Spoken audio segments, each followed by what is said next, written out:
বাংলা নববর্ষ ১৪৩১ উপলক্ষে দেশবাসীকে শুভেচ্ছা জানিয়েছেন প্রধানমন্ত্রী শেখ হাসিনা। শনিবার ভিডিও বার্তায় শুভেচ্ছা জানিয়ে তিনি অতীতের সব গ্লানি ব্যর্থতা ভুলে সবাইকে ঐক্যবদ্ধভাবে কাজ করার আহ্বান জানান। বিকাশে কম খরচে ক্যাশ আউটের লিমিট বেড়ে ৫০,০০০, প্রিয় এজেন্টও ২টা।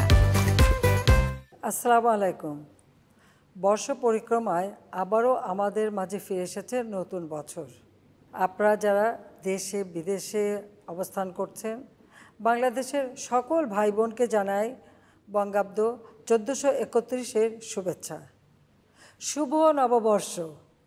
আসুন নতুন বছরে অতীতের সকল ব্যর্থতা, দুঃখ, গ্লানি পিছনে ফেলে সুন্দর ভবিষ্যৎ বিনির্মাণের লক্ষ্যে একযোগে কাজ করি।